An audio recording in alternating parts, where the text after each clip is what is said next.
అంటే సార్ మా మదర్ ఉన్నారు సార్. మా ఫాదర్ రీసెంట్ గానే చనిపోయారు సార్. 1 ఇయర్ అవుతుంది సార్ చనిపోయి. 1 ఇయర్ 2 మంత్స్ అవుతుంది సార్. అయ్యయ్యో! ఇలా 1 ఇయర్ అయిందో లేదో నేను అబ్జర్వ్ చేస్తుంటే మా అమ్మగారు మేము ఎప్పుడు పడుకుంటామా అని చూసి, మేము పడుకున్న తర్వాత చాట్ చేయడం అవి ఇవి నేను అబ్జర్వ్ చేశాను సార్.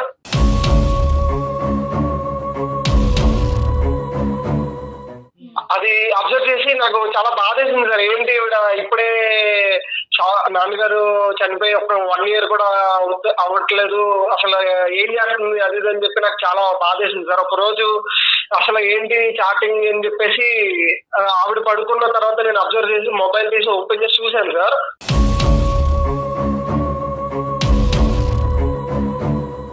చూస్తే అసలు చాటింగ్ అంతా ఎంత దారుణంగా ఉందంటే లైక్ నేను ఆల్రెడీ లవ్ లో ఉన్నాను సార్ మా లవర్ తో. నేను కూడా తనతో అంత చాట్ చేయను సార్.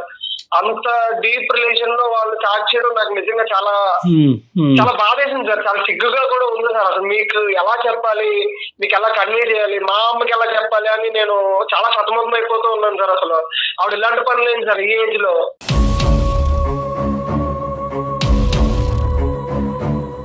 అలా కాదు శివ, ఒక్క నిమిషం నాన్న, చాలా సెన్సిటివ్ టాపిక్. నువ్వు తొందరపడి ఇప్పుడు మనం లైవ్లో మనం ఏది అవసరం లేదో అసభ్యకరంగా కానీ అవమానకరంగా కానీ పెద్దవాడికి ఏదన్నా ఉంటే అది ఎలాగ తీసేస్తాం. కానీ తొందరపడి, ఎందుకంటే నీది కూడా చిన్న వయసు, తొందరపడి ఎటువంటి జడ్జిమెంట్ కంక్లూజన్కి రావద్దు. నెంబర్ 2 ఏంటంటే, ఇప్పుడు నీకు లవర్ అంటున్నావు, ఆ సబ్జెక్ట్ ఏంటి నాన్న? అంటే సార్ నేను బీటెక్ లోకి జాయిన్ అవ్వగానే ఆ అమ్మాయిని చూశాను సార్. ఆ అమ్మాయి చాలా మంచిది సార్. నా మనసుకి చాలా దగ్గర అయింది సార్ ఆ అమ్మాయి. ఎందుకంటే నేను మళ్ళీ నా కెరీర్ అంటే నా లైఫ్ లో మళ్ళీ అలాంటి అమ్మాయిని నాకు దొరుకుతుందని నేను అనుకోను సార్. ఎందుకంటే నాకు నచ్చిన క్యారెక్టరిస్టిక్స్ అన్ని తనలో ఉన్నాయి సార్. నాకు ఎలాగైతే కావాలనుకుంటున్నానో అలాగే ఆ అమ్మాయి ఉంది సార్. మ్యారేజ్ చేసుకుంటారా? అవును సార్. అయితే అసలు నేను ఈ బాధలో మా అమ్మ ఇలా చేస్తున్నారని నేను ఎవరితో చెప్పుకోవాలో తెలియక ఇలా మా లవర్ తో ఈ విషయం షేర్ చేసుకున్నాను సార్. షేర్ చేసుకుంటే ఆమెమో మీ అమ్మగారు ఈ టైప్ మీ ఫ్యామిలీ అంతా ఇలా ఉంటారా, నువ్వు ఇలా అంటావు అనుకోలేదు, మీ ఫ్యామిలీ ఇలా అంటావు అనుకోలేదు, అది ఇదని నన్ను బ్లేమ్ చేస్తూ మా మమ్మీని బ్లేమ్ చేస్తూ నాకు ఎలా అనిపించిందంటే సార్, ఇలాంటి ప్రాబ్లం ఎలా ఫేస్ చేయాలి, ఏం చేయాలి అని తను ఇంకా నాకు ఆర్గ్యూ చేస్తుంది సార్. మీ అమ్మగారు అలా చేస్తే నేను నిన్ను లవ్ చేయను, నేను నిన్ను పెళ్లి చేసుకోవడం కుదరదు అని చెప్పేసి నన్ను టాస్క్ పెడుతుంది సార్. అలాంటి ఆయనతో మాట్లాడనివ్వద్దు అని చెప్పేసి. మీరు ఎంతమంది సిబ్లింగ్స్ నాన్న? మీరు ఎంత అన్నదమ్ములు, అక్క చెల్లి ఎంతమంది మీరు? సార్ నేను మా బ్రదర్ సార్. నాన్నగారు ఎలా చనిపోయారు నాన్న? నాన్నగారు అది ఆల్ ఆఫ్ ఏ సడన్ చనిపోయారు సార్. అసలు అది నాన్నగారు బతుకున్నప్పుడు అమ్మ నాన్నగారి యొక్క రిలేషన్షిప్ ఎలా ఉండేది సార్? చాలా స్ట్రాంగ్ గా ఉండేది సార్. మా నాన్నగారు మమ్మల్ని చాలా బాగా చూసుకున్నారు సార్. ఎంతంటే ఇంకా నేను చెప్పలేను సార్. ప్రతి ఫాదర్ లా కాదు సార్, ఆయన చాలా బాగా చూసుకునేవారు సార్. నాకు కానీ మా తమ్ముడికి కానీ ఏ లోటు రాకుండా చూసుకున్నారు సార్. ఈవెన్ మా మదర్ ని కూడా అలాగే చూసుకున్నారు సార్. మేము 1 ఇయర్ బ్యాక్ దాకా కూడా ప్రతిరోజు బాధపడుతూనే ఉన్నాం సార్, అదే మా ఫాదర్ లేరు అని చెప్పేసి. కానీ అసలు ఈ గ్యాప్ లోనే మా అమ్మ ఇలా చేస్తుంది అసలు అనుకోలేదు సార్. మీరే ఏదైనా చెప్పాలి సార్. అందరూ కూడా ఒక మానసిక పరమైనటువంటి డిప్రెషన్ లో ఉన్నారు. నాన్నగారు అలా అనుకున్నటువంటి పరిస్థితుల్లో చనిపోవటం అనేది. కానీ ఇక్కడ నీకే పూర్తి స్థాయి క్లారిటీ రాకుండా అమ్మాయికి చెప్పాల్సినటువంటి అవసరం ఏముంది నాన్న? ఫస్ట్ తల్లి కదా. పూర్తిగా క్లారిటీ తెచ్చుకున్నాకనే అమ్మాయి చెప్పాను సార్. ఏమంటే ఒకసారి అబ్జర్వ్ చేద్దాం అసలు అని చెప్పేసి నేను కాలేజ్కి వెళ్ళినట్టే వెళ్ళి ఒక 1 అవర్ బ్యాక్ తర్వాత మళ్ళీ నేను ఇంటికి వెళ్ళాను సార్. అసలు ఏం చేస్తుంది మా అమ్మ, ఎప్పుడు చాటింగ్ లో ఉంటుంది, మమ్మల్ని సరిగ్గా పట్టించుకోవట్లేదు ఈ లాస్ట్ 2 మంత్స్ నుంచి అని చూస్తే ఆమె ఇంట్లో లేదు సార్. ఇల్లు లాక్ చేసింది సార్.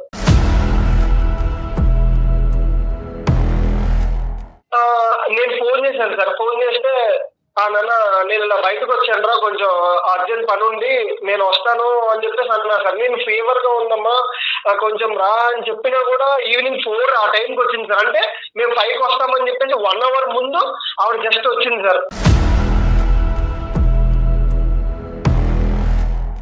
అదేం సార్, అసలు నాకు ఫీవర్ గా ఉందని చెప్పినా సరే నన్ను పట్టించుకోకుండా వాళ్ళు ఎవరితో తిరగడానికి వెళ్ళిపోతుంది సార్. అసలు ఏంటన్నా అర్జెంట్ వర్క్ ఏంటంటే అమ్మకి అడిగావా? ఎప్పుడు వెళ్ళదా అమ్మ? అది అడిగితే మాత్రం ఏం చెప్పలేదు సార్. ఆమె ఇలాగే ఇలా అన్నది కదా అని చెప్పేసి నేను మళ్ళీ 2 డేస్ తర్వాత కూడా నేను చూస్తే ఇలాగే సార్. మళ్ళీ అలాగే వెళ్ళిపోయింది సార్. మళ్ళీ 4 ఆ టైంకి కానీ రావట్లేదు సార్. ఏంటి ఏం చేయాలి, అసలు నాకు ఏం అర్థం కాక సార్ ఇంకా మీకు మెయిల్ చూసాను సార్. అమ్మ ఎవరితో అయితే మాట్లాడుతున్నారో ఆ వ్యక్తికి సంబంధించిన డీటెయిల్స్ మీకు ఏమైనా తెలుసా? అతను తెలిసిన వ్యక్తి అయినా ఇంతకు ముందు అలాంటిది ఏమన్నా మీకు అర్థమైందా? నాకు అసలు తెలియని వ్యక్తి కాదు మేడం. అంటే ఆయన తెలియదండి. కాకపోతే నేను చాట్ చూసాను మేడం. చాట్ లో ఇలా ఇలా తెలిసిపోతుంది కదండి, ఇలా ఇలా ఉన్నది అని చెప్పేసి. సరే, ఇప్పుడు అతని వివరాలు మనం తర్వాత మాట్లాడుకుందాం నాన్న. కానీ ఈ రోజు అమ్మని అడగవలసినటువంటి అవసరం ఎందుకు ఉంది అని నువ్వు అనుకుంటున్నావు? కేవలం ఆవిడ ఒక తోడు కోరుకుంటుంది. ఓకే, ఒక ఆవిడకి ఏంటంటే ఇప్పుడు బహుశా అమ్మ వయసు కూడా చిన్నదే, పెద్ద చెప్పుకోదగ్గ వయసు కూడా కాదు అమ్మది. సార్ ఏం మాట్లాడుతున్నారు సార్? ప్లీజ్ సార్ ఒకసారి నేను చెప్పేది వినండి సార్. అసలు అమ్మ వయసు అది ఇది కాదు సార్. సొసైటీ ఏమనుకుంటారు సార్? మా నాన్నగారు చనిపోయి 1 year కూడా అయింది, అంతే కదా సార్.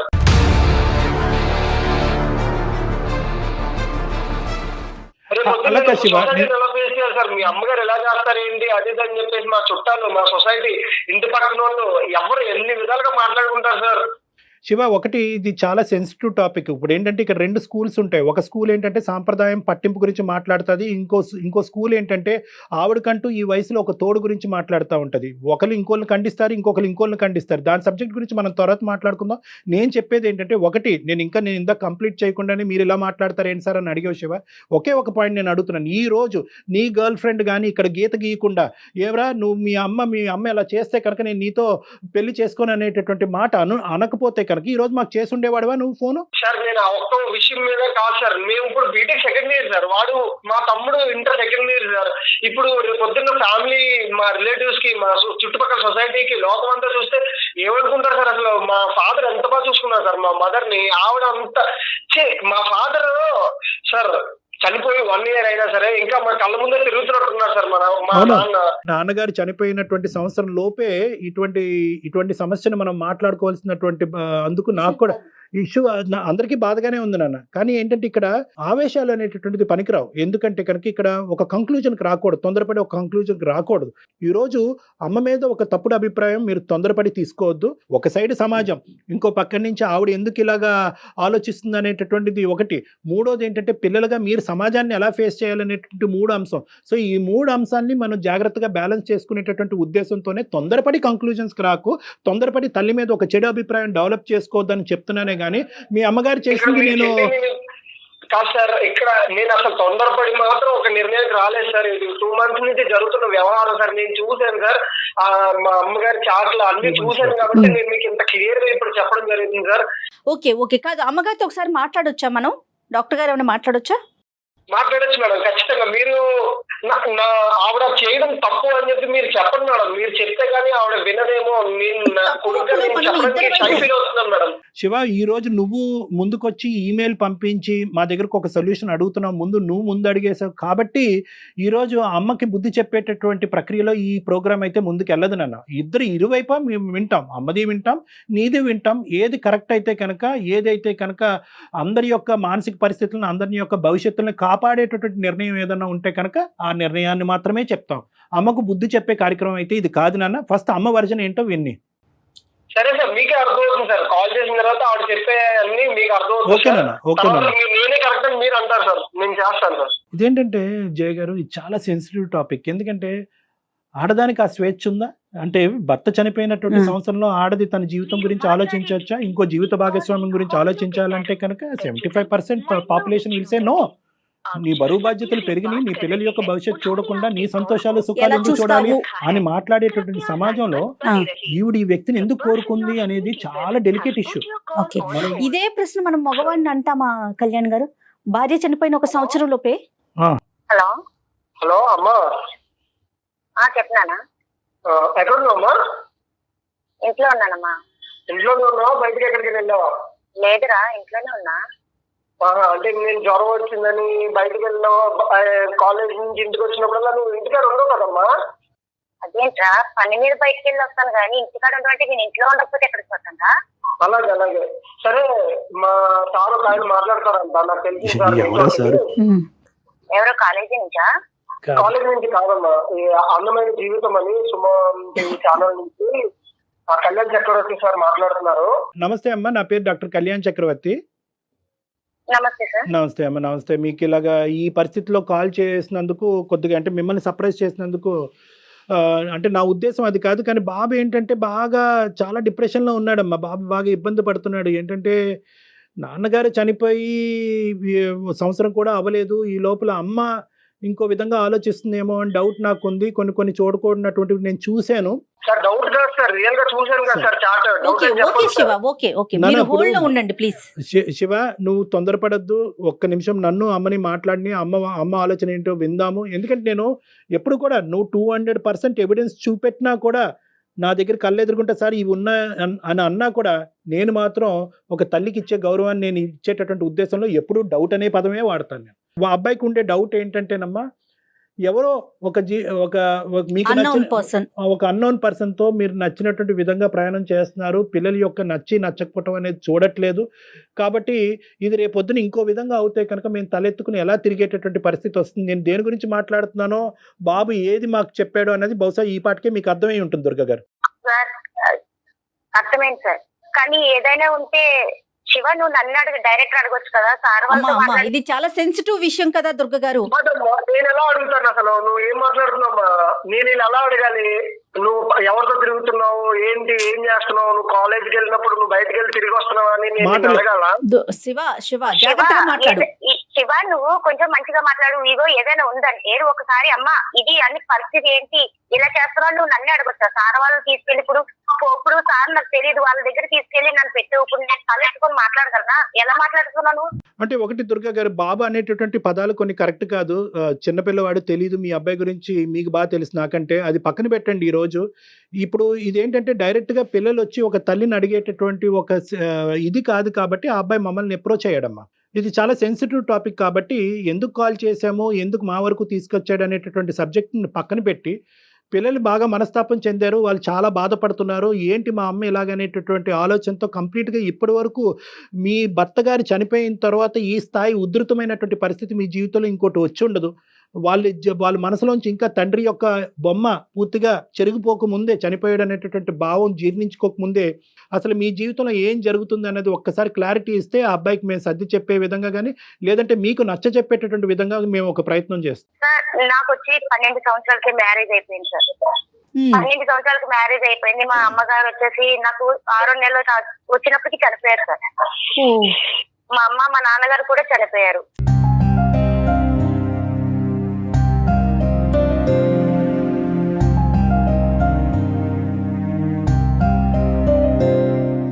నా పరిస్థితి ఇంకెవ్వరు లేరు సార్. నేను కష్టం నష్టం ఎవరితో చెప్పుకోవడానికి అన్ని మా ఆయన గారు కష్టం నష్టం అసలు ఏమీ తెలియకుండా పోషించారు సార్ నన్ను, నా పిల్లల్ని కూడా. తనకి హెల్త్ ప్రాబ్లం వచ్చి 1 సంవత్సరం చాలా ఇబ్బందులు పడి చనిపోయారు సార్. మొన్న సంవత్సరం క్రితం నేను ఆయన కోసం చాలా అసలు చెప్పలేను సార్. అసలు అన్ని కష్టం ఎంత భరించుకుంటూ చేసుకొచ్చానో, హాస్పిటల్ అంతా తిరుక్కొని చాలా కష్టపడ్డాను సార్ ఆయన బతుకుతారని. కానీ దక్కలేదు. ఇప్పుడు నా పిల్లలను చూసుకుంటూ బతుకుదామని ధైర్యంతో ముందుకెళ్ళాను సార్. ఆ పిల్లలైనా సరే కనీసం ఏ రోజైనా అమ్మ తిన్నావా, ఏం చేస్తున్నావు నా అడిగిన లేదు సార్. నా పిల్లలకు అసలు ఏ రోజు కూడా పెద్ద బాబు చిన్న బాబు కూడా. నువ్వు తల్లి ఉండి నువ్వు పిల్లల్ని చూసుకుంటావా, పిల్లలు నిన్ను చూసుకుంటారా? అసలు నువ్వు పట్టించుకున్నావా అమ్మా? అసలు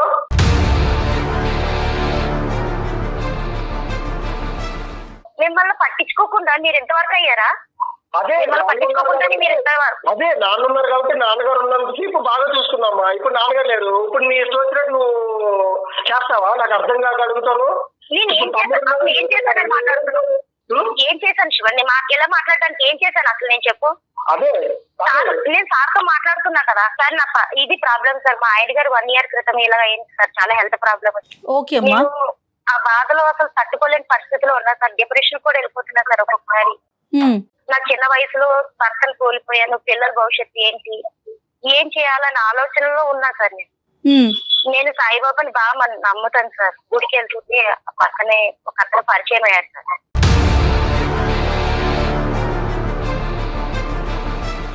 ఆయనతో ఓన్లీ చాటింగ్ చేస్తున్నా సార్, అంతే. నార్మల్ గా ఆయన కష్టం అడిగితే చెప్తే ఆయన కూడా స్పందించాడు సార్. నేను ఏడిస్తే తను ఏడడం, భయపడకు, బాధపడకు, నీకు ధైర్యంగా ఉండు అని ధైర్యం చెప్తున్నారు సార్. దానికి నేను స్పందించి చాటింగ్ వరకు చేస్తున్నా సార్, కానీ ఆ పిల్లోడు ఏది అర్థం చేసుకోకుండా, తల్లి మనసు ఏంటో అర్థం చేసుకోకుండా లేదు మాట్లాడుతున్నాడు. లేదు లేదు, అది చాటింగ్ లో లేదు అమ్మ, నువ్వు అబద్ధాలు చెప్పుకో, నాకు అంతా తెలుసు, నేను చూస్తున్నాను, చాటింగ్ అంతా నేను చూశాను. ఇప్పుడు ఏదో ప్రోగ్రామ్ లో రన్నింగ్ అవుతుంది కదా అని లైవ్ అని నువ్వు ఏదేదో చెప్పదు నాకు ప్లీజ్. నేను అసలు బస్ట్ అవుట్ అయిపోతాను. నేను ఫస్ట్ ఏం చేస్తాను నాకే అర్థం కావట్లేదు. నువ్వు ఓపెన్ గా చెప్పండి, ఏం చేస్తున్నావు, తప్పు ఏంటో, తప్పు నీ సైడ్ ఉందో తెలుస్తుంది.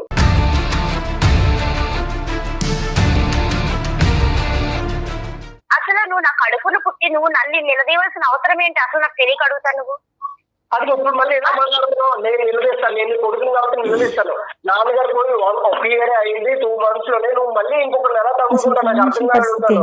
పైగా ఆయన ఏమో ఇప్పుడు నీకు సపోర్ట్ చేస్తున్నారు, నీ సైడ్ మాట్లాడుతున్నారు అని అంటావు. ఇప్పుడు నువ్వు ఆయన తీసుకుని నీ దాంట్లో చూసుకుంటే నేను పిల్లలు ఏమైపోవాలమ్మా? ఏ దారి చూసుకున్నాను? నీ దారి నువ్వు చూసుకుంటున్నావు. నువ్వు కాలేజీ నుంచి వస్తావు, ఫోన్ పట్టుకునే ఉంటావు, ఆ పిల్లతో చాటింగ్ చేసుకుంటూ నువ్వు మాట్లాడుకుంటావు, అటు సైడే ఉంటావు. కానీ ఏ రోజైనా సరే అమ్మ నాన్నగారు చనిపోయారు కదా, మన పరిస్థితి ఏంటి, ఏ రోజైనా కష్టం ఏంటి, నష్టం ఏంటి, ఏ రోజైనా నువ్వు అడిగావా నన్ను? నేను చేసిన తప్పేంటి? వేరే ఒక అతను నాకు కష్టం నాకు అన్ని తను తెలుసుకున్నారు కాబట్టి నేను స్పందిస్తుంటే తను కూడా బాధపడతారు కాబట్టి నా కష్టం చెప్పుకున్నాను అంతే. అదే అదే నేను పిల్లోడు జ్వరం అని కాలేజ్ నుంచి ఇంటికి వచ్చేసినప్పుడు కూడా రాకుండా 4 దాకా చర్చలు జరిపించి అప్పుడు ఇంటికి రావడం, ఆయన నిన్ను సమర్థించడం, బాగా మాట్లాడడం, ఇదే అమ్మా జరిగేది.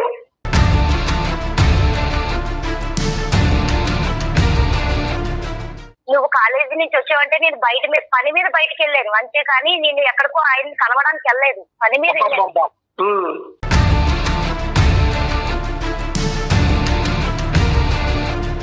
అసలు కొడుకువే నా తల్లిని మాట్లాడాల్సిన ఒక్క నిమిషం మీరు నువ్వు కొడుకువేనా అనే మాట మీరు అంటాం తప్పే, తల్లివేనా అనే మాట అబ్బాయి అంటాం కూడా తప్పు. ఇది ఇద్దరు తరపున మాట్లాడితే కనుక ఇది చాలా సెన్సిటివ్ ఇష్యూ, చాలా బాధ కలిగించు. ఒక్కసారి మీ ఇద్దరి యొక్క భావోద్రేకాలు ఒకసారి మీరు కామ్ డౌన్ చేసుకుంటే నేను ఒక 2 మాటలు చెప్తాను. ఇప్పుడు బాబు కేవలం ఏదో మీరు చాటింగ్ చేస్తున్నారు అనేటటువంటి అంశం ఒక్కటే కాకుండా ఏంటంటే ఆ చాటింగ్ అనేటటువంటి దాన్ని కూడా ఒక రోజు రాత్రి అమ్మ పడుకున్న తర్వాత నేను చూడటం జరిగింది డాక్టర్ గారు, అందులో చూడకూడనటువంటి నేను చూశాననే బాధతో ఆ అబ్బాయి ఇప్పుడు ఓన్లీ ఓదార్పు గురించోనో లేదంటే ఎందుకంటే నేను ఆ చాట్లన్నీ ఏం చూడలేదు, నాకేం తెలియదు అని అనుకుంటాను సార్ ఆవిడ. అందుకే ఇప్పుడు మీ దగ్గర కూడా ఏదో కవర్ చేస్తుంది సార్, నేను ఏడుస్తుంటే ఆయన ఓదార్చారు, ఇది ఇవన్నీ కవర్ చెప్తుంది సార్. అసలు బాబుకు కావాల్సినటువంటి ఒకే ఒక క్లారిటీ, మీ అమ్మ ఇప్పుడు మీరు భర్త పోగొట్టుకున్న బాధలో మీరు ఉంటే మీ ఎదుర్కొంటే మేము ఈ పంచాయతీ పెట్టడం ఎంతవరకు కరెక్టో రాంగో నాకైతే తెలియదు, కానీ 2 అంశాలు. ఇప్పుడు మీరు బాబు అక్కడ ఉన్నాడు, మీకు ఏదన్నా ఉంది, ఒక ఆధారం ఉంది, ఒక విధమైనటువంటి ఒక ఫ్యామిలీ లైఫ్ ఉంది అంటే కనుక అది ప్రధానంగా మీ పిల్లలే కాబట్టి వాళ్ళకి ఒక క్లారిటీ ఇవ్వాల్సినటువంటి అవసరం ఉంది.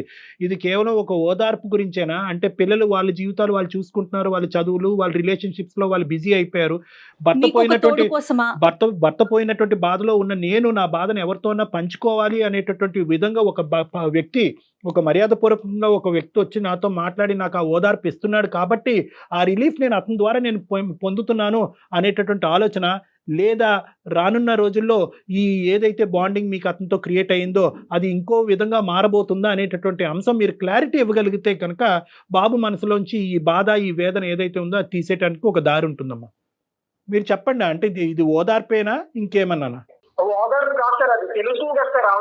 శివ ఒక్క నిమిషం శివ, అమ్మని మాట్లాడిన శివ, అసలు అమ్మ నేనైతే వేరే విధంగా అయితే లేదు మేడం, తనతో చాటింగ్ వరకే చేస్తున్నా మేడం. తను అసలు ఆ పిల్లడు ఎలా మాట్లాడుతున్నాడో నాకు అర్థం కాదు. అమ్మ బాబు స్థానంలో ఏ కొడుకున్నా కూడా ఈ విధంగానే రియాక్ట్ అవుతాడేమో.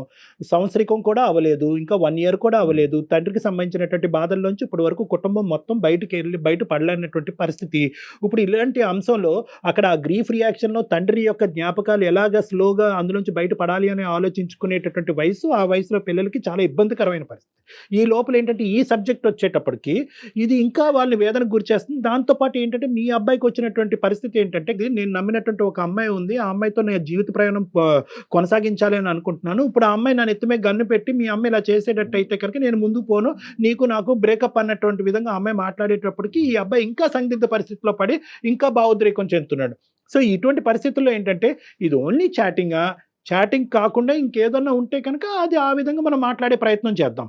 ఎందుకంటే ఈరోజు ఇది నా హక్కు, ఒక ఒక ఒక ఒక ఆడదానిగా నా హక్కు భర్తను పోగొట్టుకుంటే కనుక నాకంటూ ఒక తోడు నిలబెట్టుకోవటంలో తప్పే ఉంది అని మీరు బిగ్గరగా మాట్లాడితే కనుక మీ అందరం చేతులు కట్టుకుని కూర్చోటమే. మేము ఎవరు ఏం చేయలేదమ్మా. This is a right. నేను హక్కులు చూసుకున్నాను కాబట్టి వీళ్ళ కోసం ఆలోచించాను కాబట్టి నేను ఇంకా ఇలా ఉన్నా మేడం. అవునమ్మా. నాకు ఓకే. ఆయన ఓదార్పు వరకే మేడం, నేను చాటింగ్ చేసి ఓదార్పు వరకే మాట్లాడుతున్నా మేడం. కానీ తన హక్కుల కోసం మాట్లాడుతున్నాడు.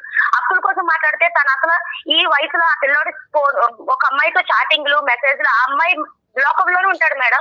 ఆవిడ చెప్పేది ఏంటంటే నేను ఒంటరిదాన్ని అయిపోయాను. ఇప్పుడు ఆ అబ్బాయి వెళ్ళి నా తండ్రి చనిపోయాడు అనేటటువంటి బాధ అక్కడ సేద తీరుతున్నాడు ఆ అమ్మాయి దగ్గర.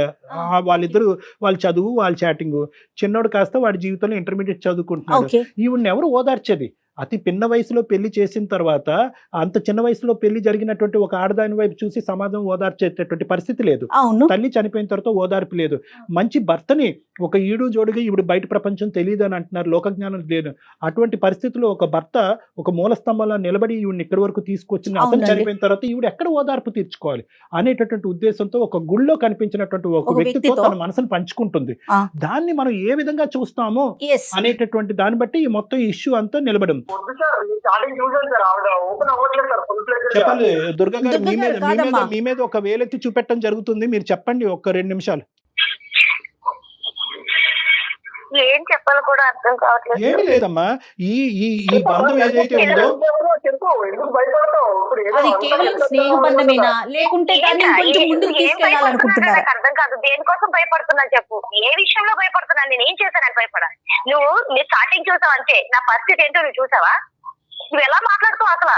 అదే స్టార్టింగ్ చూసానని చెప్పావు. ఏం చేసావు చెప్పమ్మా. ముందు ఇప్పుడు నన్ను ఓదార్చడానికి ఒక వ్యక్తి దొరికాడు నాకు. ఆయన కష్టం నష్టం అన్ని మాట్లాడుతున్నాడు. నేను చాటింగ్ వరకే మాట్లాడాను అతనితో. నాకు ఒక ఓదార్పు దొరికింది. ఇప్పుడు నేను బాధల్లో ఉన్నా, డిప్రెషన్ కి వెళ్ళిపోతున్నా. మీ నాన్న ఎంత బాగా చూసుకునే కూడా తన లేడని బాధలో ఉన్నా.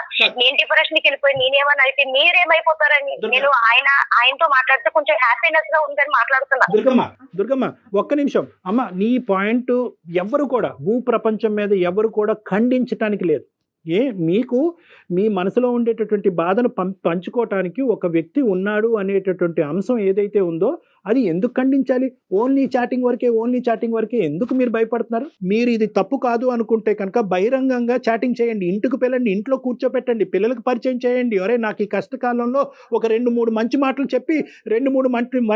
చెప్పి నా జీవితాన్ని కాపాడినటువంటి ఒక వ్యక్తిగా మీరు పరిచయం చేయండి. సీక్రెట్గా ఎందుకు చేస్తున్నారని అడుగుతున్నా.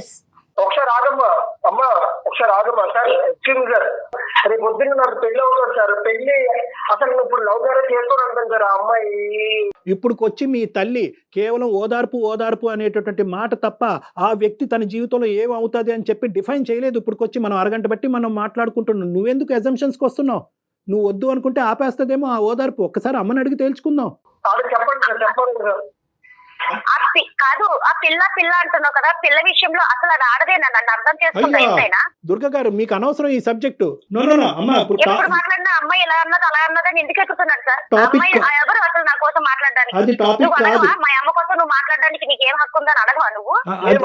ఎందుకంటే తప్పు నీ వైపు ఉంది కదమ్మా. నేను ఎలా చెప్తాను అసలు? ఏం తప్పు ఉంది? శివ దుర్గా మీరిద్దరు గాడి తప్పుతున్నారమ్మా. ఒక్క నిమిషం అమ్మా. దుర్గా మీకు పెద్దరికం ఉంది, మీ పెద్దరికానికి గౌరవం కావాలనే ఉద్దేశంతో నేను ఇలా మాట్లాడుతున్నాను. ఆ అబ్బాయి ప్రేమ వ్యవహారం అనేది ఇంకో సబ్జెక్టు. దాన్ని మీరు ఏకీభవిస్తారా లేదంటే వ్యతిరేకిస్తారా అనేది తర్వాత చూద్దాం. అది కాదు ఇక్కడ ఇష్యూ. ఇక్కడ ఈ వ్యక్తి ఎవరైతే వచ్చారో ఆ వ్యక్తి మీకు ఓదార్పునిస్తున్నారు అని అంటున్నాడు. బాబు అంటున్నాడు ఆ వ్యక్తి కరెక్ట్ కాదు, అటువంటి ప్రయత్నం మా అమ్మ చేస్తే కనుక నా జీవితం అయిపోయినట్టే, దాన్ని ఏ విధంగా నేను సమాజంలో యాక్సెప్ట్ చేయలేనని మీ అబ్బాయి అంటున్నాడు. కొడుకుని దూరం చేసుకునే ఈ వ్యక్తి గురించి, ఓదార్పు ఇచ్చేటటువంటి వ్యక్తి గురించి కొడుకుని దూరం చేసుకుంటారా? మీరు అతను వదిలేయగలరా?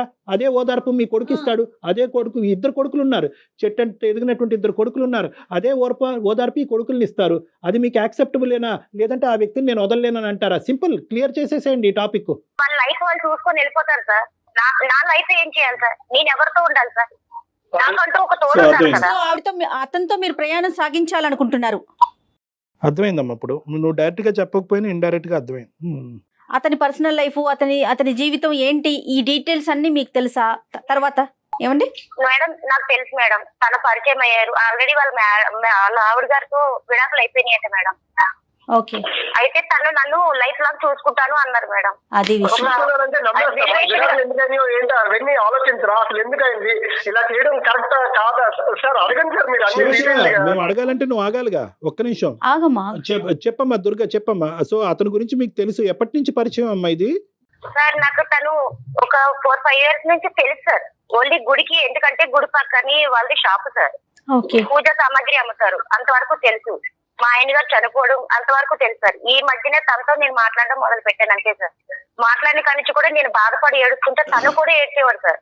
ఎక్కడైనా కూడా నాకు 2 పిల్లలు ఉన్నారు, 5-6 సంవత్సరాల్లో ఎప్పుడైనా మధ్యలో ఇద్దరు కొడుకులు ఉన్నారు, వాళ్ళు ఒక చెట్టంత ఎదిగారు, వాళ్ళకు ఒక అభిప్రాయం ఉంటుంది, మనం ముందుకు వెళ్ళాలి అంటే కనుక ఈ జర్నీని మీరు ఏ విధంగా తీసుకెళ్తున్నారు అనేది నాకు తెలియదు.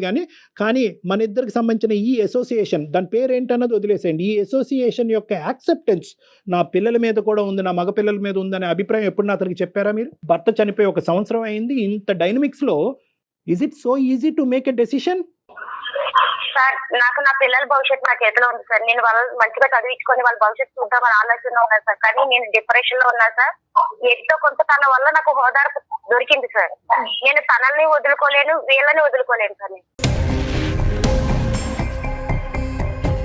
ఇప్పుడు చాలా సింపుల్గా మీరు చెప్పేశారు, వీళ్ళని వదలను, ఆ అబ్బాయిని వదలను అనేది, అతన్ని వదలను అనేది కాదు. అది నేను ఇందాక అంటున్నాను, ఎప్పుడు వచ్చింది మీ పిల్లల యొక్క డిస్కషన్, ఎప్పుడు వచ్చింది? ఈరోజు మీతో మాట్లాడిన తర్వాత ఇప్పుడు తీసుకొస్తున్నారు. ఎప్పుడన్నా నేను ఇందాక అన్నటువంటి మాటకు సమాధానం చెప్పారా? ఏమయ్యా పెద్ద అయినా నువ్వు ఒక స్నేహితుడిగా ఉండు, నన్ను ఓదార్చేటటువంటి ఒక వ్యక్తిగా ఉండు, పెళ్ళి మా భర్త చనిపోకముందు నువ్వు ఏదైతే పాత్రలో ఉన్నావో నువ్వు అదే పాత్రలో నువ్వు ఉండు, ఇప్పుడు కొత్త పాత్ర పోషించవలసినటువంటి అవసరం లేదు, ఎందుకంటే మా కొడుకుల యొక్క మనస్తత్వం నాకు బాగా తెలుసు, వాళ్ళు దీన్ని ఏకీభవించరు అనే మాట ఆ పెద్ద ఆయనకి చెప్పారా మీరు? సార్ నేను చెప్పాను సార్, తనతో నేను అన్ని మాట్లాడాను సార్. నా పిల్లల పరిస్థితి నా కోసం అన్ని చెప్పాను సార్. తనకు అన్ని తెలుసు. తెలిసే నీకు ఒక వెల్యువేషన్ కింద ఉంటాను, నీకు ఒక ఫ్రెండ్ కింద సలహాలు ఇస్తాను, నేను అన్నిట్లో నీకు ముందుండి తోడు ఉంటానని చెప్పి సలహా ఇచ్చాను. అన్ఫార్చునేట్లీ ఈ సినారియోలో ఏంటంటే నీ కొడుకు నచ్చిందైనా నువ్వు చేయాలి, లేదంటే నీకు నచ్చిందైనా చేయాలి. ఇద్దరికి నచ్చింది చేయటం అనేది ఈ పరిస్థితిలో కష్టం అని నాకు అనిపిస్తుంది. తల్లి అంటే త్యాగమూర్తి కాబట్టి ఆ విధంగా ఆలోచించి నిర్ణయం జాగ్రత్తగా బ్యాలెన్స్డ్గా ఆలోచించి చెప్పమ్మా. మొత్తం పిల్లల్ని, కుటుంబాన్ని, సమాజాన్ని అందరినీ దృష్టిలో పెట్టుకోండి. అంటే ఆ వ్యక్తిని కూడా ఇప్పుడు చూసిన వ్యక్తి కాదు, 4-5 సంవత్సరాలు తెలిసినటువంటి వ్యక్తి. ఇప్పుడు తండ్రి భర్త చనిపోయిన తర్వాత ఇద్దరు బాగా దగ్గరికి అయ్యారు మానసికంగా. ఏమ్మా చెప్పండి దుర్గ గారు. సమాజం కోసం, ఈ కన్న పిల్లల కోసం, వీళ్ళందరి కోసం ఒక ఆడదాని జీవితం చంపుకొని బతకాల్సిందే మేడం.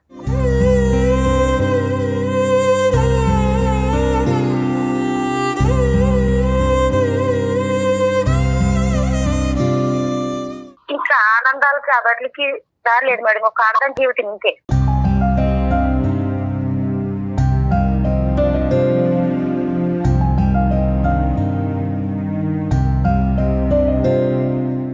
అలా కాదులే అమ్మా.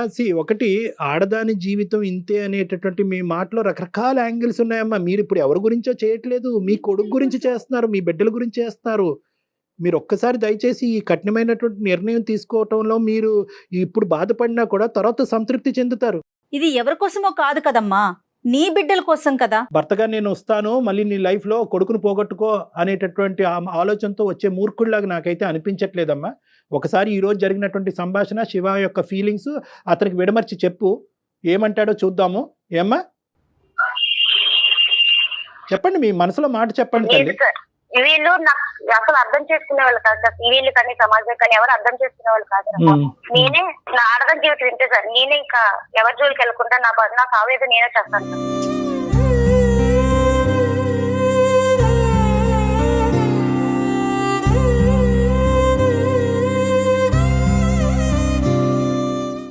అరే చాలా ఏదో చెప్తానంటే ఇప్పుడు మేము కొడుకున్నది ఏంటి సార్?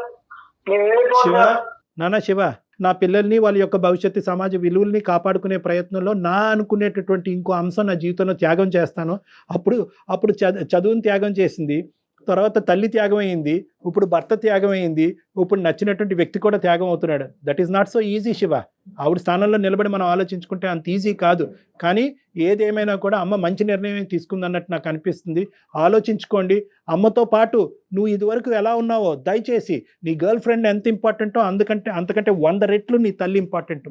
ఈరోజు మీ తల్లికి ఇవ్వాల్సినటువంటి గౌరవం కానీ, తల్లికి ఇవ్వాల్సినటువంటి టైం కానీ, ఈ నాన్నగారు చనిపోయిన తర్వాత తల్లికి ఇవ్వాల్సినటువంటి ఒక ఫ్యామిలీ టైం మీరు ఇచ్చుంటే కనుక ఈరోజు ఈ వ్యక్తి ఇంతవరకు వచ్చుండేవాడు కాదు.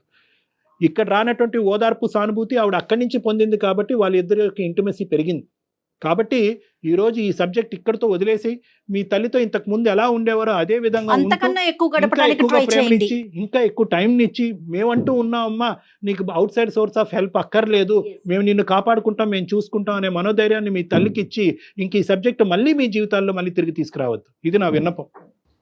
Shiva. Sure sir, thank you so much sir. నిజంగా నేను మీకు ఇమెయిల్ చేసి చాలా మంచి పని చేశాను అనిపించింది sir. Thank you so much sir. Okay Shiva, all the best నాన్న. Shiva, take care. Thank you. ఆవిడ వెళ్ళిపోయిందమ్మా, కట్ అయిపోయింది ఆవిడ కాల్లోంచి. అంటే అంటే కాదు డాక్టర్ గారు, నాకు ఇక్కడ ఒక విషయం అర్థం కాలేదు. ఇప్పుడు తన బాధను మాత్రమే పంచుకుంటున్నారా, లేకపోతే మున్ముందు దాన్ని ఒక బంధంగా మార్చుకోవాలనుకుంటున్నారా? ఆ క్లారిటీ అసలు ఆవిడకు ఉందంటారా? ఒకటి, ఆవిడతో మనం ఆ మాట అనకూడదు కానీ చూసేటటువంటి ప్రేక్షకుల గురించి నేను చెప్తున్నాను. ఆవిడ 2-3 సార్లు ఒక మాట అంది, నేను డిప్రెషన్లో ఉన్నాను. అంటే భర్త పోయినటువంటి డిప్రెషన్లో మొత్తం అంతా క్లౌడెడ్ అయిపోతాయమ్మా. మన నిర్ణయాలు, ఫ్యూచరు, భవిష్యత్తు, పిల్లలు, ఈ ఆలోచనలు అన్నీ నీ పక్కన నేనున్నాను, నువ్వు ఏదున్నా నాకు చెప్పు అనేటటువంటి ఏకైక మనిషి అదే ఆలోచన కనిపిస్తుంది కానీ ఇంకో ఆలోచన కనిపించదు. దాన్ని చూసి ఈవిడ బహుశా ఏంటంటే ఇతనితో నేను జీవితాంతం కొనసాగితే కనుక ఇంతే స్మూత్ గా ఉంటది అనే భ్రమలో కూడా ఆవిడ ఉండొచ్చు. అంటే ఒక డిప్రెషన్ అనేటటువంటి ఒక అంశం ఒక మనిషి చేత తప్పుడు నిర్ణయాలు తీసుకోవడానికి ఒక కారణం అవుతుంది అని చెప్పి ఇది ఒక ఎగ్జాంపుల్ అని మనం చెప్పుకోవచ్చమ్మా. ఏదైనా అమ్మ నువ్వు డిప్రెషన్లో ఉన్నావు కాబట్టి తప్పుడు నిర్ణయాలు తీసుకోవడానికి అవకాశం ఉంటుంది అనే ఆస్పెక్ట్ నేను ఎందుకు డిస్కషన్ చేయలేదంటే, కేవలం కొడుకు, కుటుంబం, భవిష్యత్తు అనే వాల్యూ సిస్టమ్ మనం మాట్లాడేటప్పటికి ఆవిడ ఆల్మోస్ట్ 70% విత్డ్రా అయిపోయింది. ఇదేంటి సార్ ఈ నరకం అంతా నాకెందుకు, కొడుకుని పోగొట్టుకోవటం ఏంటి, కుటుంబాన్ని పోగొట్టుకోవటం అనే ఉద్దేశంతో ఆవిడ తొందరగానే విత్డ్రా అయిపోయింది. కాబట్టి మిగతా అంశాలు మాట్లాడవలసినటువంటి అవసరం లేదు కాబట్టి నేను మాట్లాడలేదు. అవునండి, ఏదైనా మంచి నిర్ణయం తీసుకోవాలని కోరుకోవటమే. తప్పకుండా మనస్ఫూర్తిగా మంచి నిర్ణయం. రైట్. థ్యాంక్ యూ డాక్టర్ గారు. నమస్తే.